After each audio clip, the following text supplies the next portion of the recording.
Hi guys, welcome back to my channel. So for today I thought I would show you guys how I flatten out my watercolor pieces after I've painted them. So as you can see with this piece here, I did use tape as a border and it still has warped. So I haven't framed this yet or anything, I've just had it sitting out and I don't know if you can tell, but it has warped a little bit. Not horribly because I did use some of the tape to hold this down, but it has warped enough, like, you know, where I can get my fingers under here and almost under here and up here. So it's warped a little bit. So today I'll show you what I do to fix that. Now I'm gonna get this big thing here. So this is the Canson XL watercolor paper. And I had originally bought in this block when I was first getting into watercolors so I could practice, do some pieces on it. And then I wanted a big one because I thought, I'll do big pieces. And I end up doing pieces like this size. But I like this for helping me get my papers flattened. So what I do is I'll flip this over, saturate the back of it with water so it's like floppy, and I'll show you guys in real time. And then I put it in this book and I put heavy things on top of it and I leave it for at least 24 hours, and then when I come back it is flat. So we'll do that now. So I'm just gonna open this up and I try to pick, you know, a page that's pretty much in the middle of the book, so you've got, or even towards the back of the book, so you've got some of the paper. So what it's going to do, it's going to help absorb some of the water away from this, but it's going to do it slowly so that this has time to stretch out and flatten out. So I'm going to pick somewhere towards like the middle back of the book, and I apologize, this is very big, so it's going to be at an awkward angle because I can't fit it on this part of my desk very well.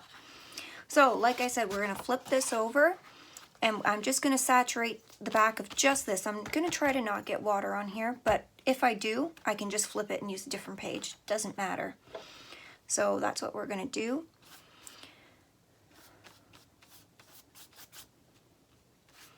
And you want to get enough water on here so that when you pick up this piece of paper, it will flop. Like it's going to want to go floppy. So some papers can hold a lot of water, some can hold a little bit of water, so you're just going to have to kind of do a little bit, try it, maybe do a little bit more, try it, and try to be careful around the edges too, because you don't want the water to seep under and end up ruining your picture on the other side, right?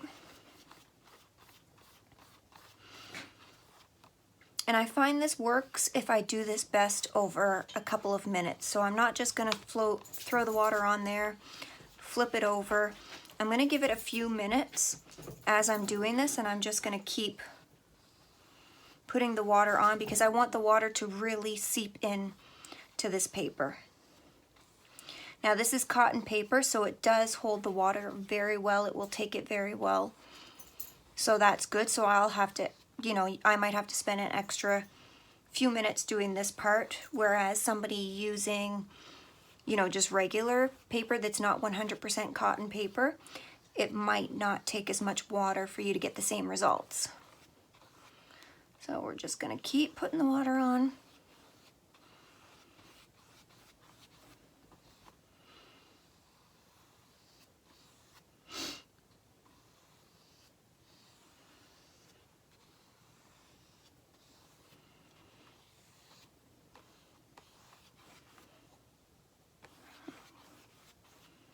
And I feel like I'm almost there.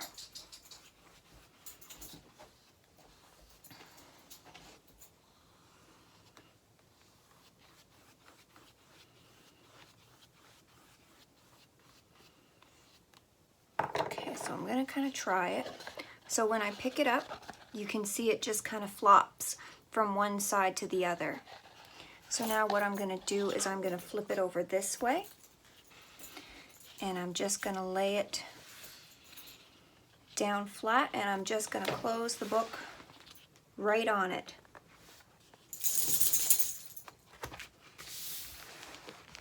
Okay, And then what I do is I take some heavy objects, so whether you've got some big heavy books or something like that, and I'll stack them on top. So depending how big your picture is, you know, you may want the books, you know, 2 separate stacks like this, or if it's just a small picture like this and I know it's in the middle, I can put some heavy stacks of stuff.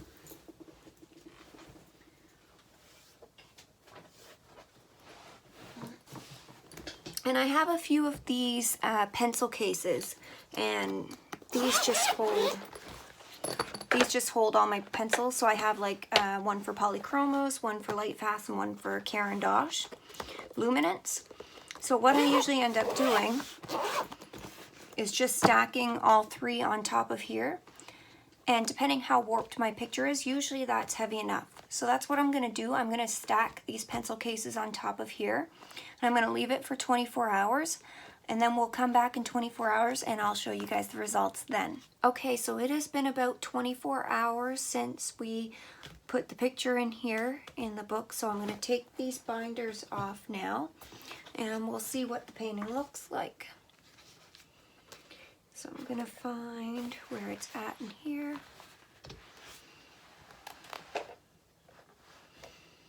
And as you can see, our painting is now perfectly flat